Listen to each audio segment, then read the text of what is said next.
नमस्कार साथियों क्या समायोजन पहले समायोजन में प्राइमरी हेड को रिवर्ट किया जाएगा। जी हाँ साथियों ऐसे चांस बन रहे हैं। जी हाँ, जो प्राइमरी के हेड टीचर थे जूनियर के सहायक बनाए गए हैं।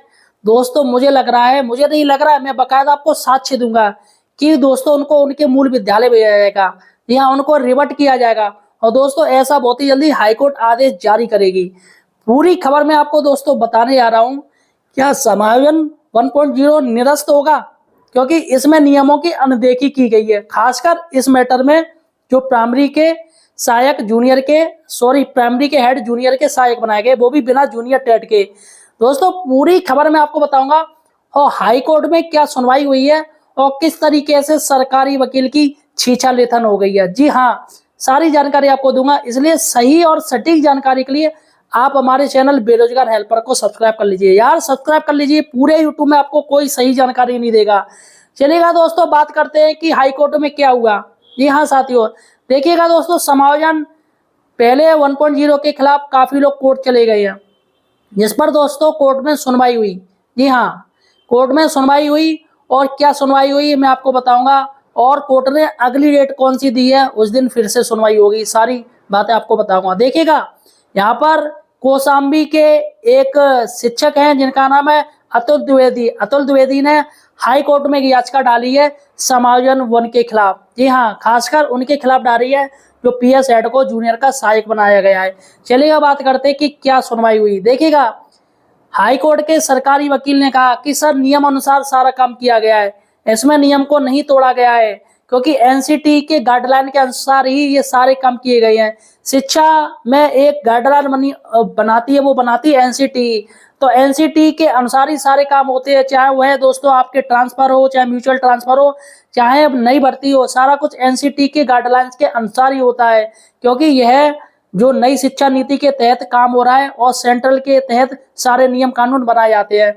तो दोस्तों जिसमें सरकारी वकील ने कहा कि सर हमने जो समायोजन 1.0 में जो ट्रांसफर किए हैं इन लोगों को, यानी कि जो सरप्लस शिक्षकों को ट्रांसफर किए हैं, वो एनसीटी गाइडलाइन के अनुसार किए हैं। बस दोस्तों यहीं पर सरकारी वकील फंस गया।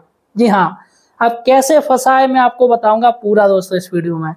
देखिएगा दोस्तों, तो यहाँ पर जो अतुल द्विवेदी के जो अधिवक्ता हैं, वकील हैं, उन्होंने अपना जवाब दिया। क्या दिया? उन्होंने कहा कि सर, हाई कोर्ट के जज को कहा, सर एनसीटी की गाइडलाइन के अनुसार मैं आपको बता देना चाहता हूं, 23 अगस्त 2010, इसके बाद 29 जुलाई 2011 और 12 नवंबर 2014 की गाइडलाइन को ध्यान में रखते हुए एनसीटी ने एक आदेश दिया था कि अगर जूनियर में, जी हाँ जूनियर, ध्यान दीजिएगा, जूनियर कक्षा 6 से 8 में किसी भी तरीके की कोई नई भर्ती हो रही है या कोई प्रमोशन हो रहा है, यानी किसी भी तरीके से वो टीचर जा रहा है, जी हाँ उसमें जा रहा है, चाहे उसमें समायोजन ही क्यों ना हो, ट्रांसफर ही क्यों ना हो, तो यहाँ पर वो सीधा सा है कि उसको जूनियर टेट पास करना पड़ेगा। ये एनसीटी की गाइडलाइन है और बाकायदा दोस्तों हाई कोर्ट ने भी इस एनसीटी गाइडलाइन को माना है। यहाँ पर मैं आपको बता दूं, 23 अगस्त 2010 को भी हाई कोर्ट ने ये बात मानी है। इसके साथ ही 29 जुलाई 2011 को भी ये बात मानी है कि जूनियर टेट चाहिए, और 12 नवंबर 2014 को भी ये बात मानी है कि जूनियर टेट चाहिए। और एनसीटी ने भी ये कही है कि हाँ इसी गाइडलाइन के अनुसार ही जूनियर टेट होना चाहिए।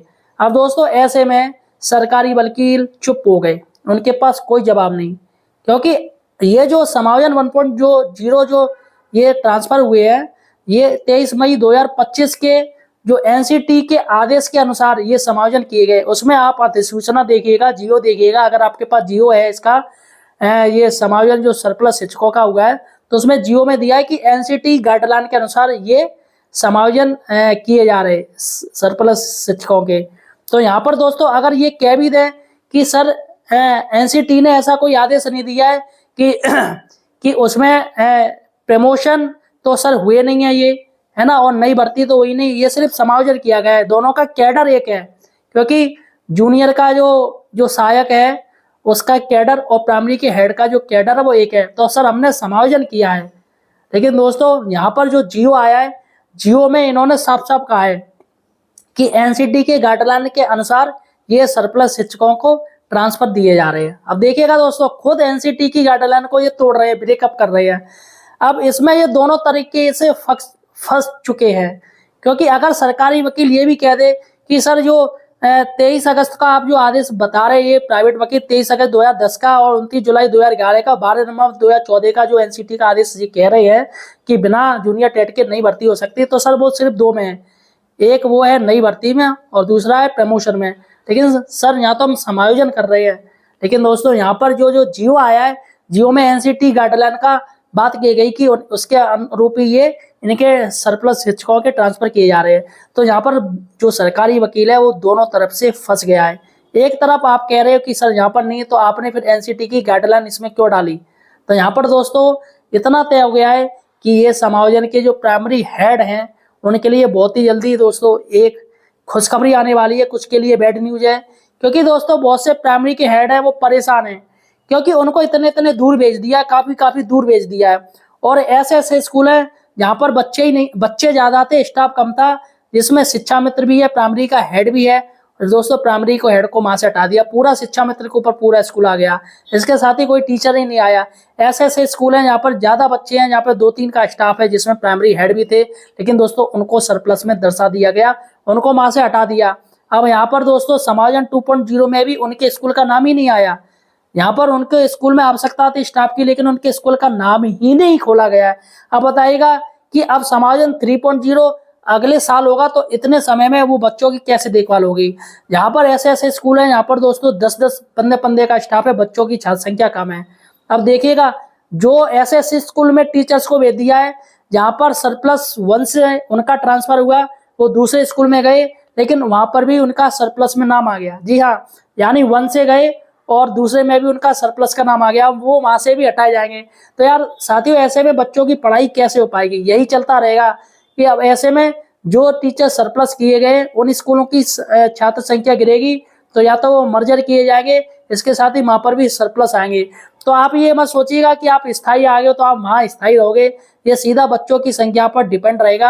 अगर बच्चे बढ़ेंगे तो आप बढ़ोगे, सीधी सी बात है। बच्चों के बेस पर आपको सैलरी मिल रही, बच्चों के बेस पर आपको सारा कुछ नौकरी मिली है, तो सरकार बच्चों के बारे में सोचेगी। तो यहाँ पर दोस्तों ये बात क्लियर है कि इसकी जो सुनवाई है हाईकोर्ट ने वो 9 अगस्त को लगाई है, और 9 अगस्त को देखते हैं दोस्तों क्या सुनवाई होती है।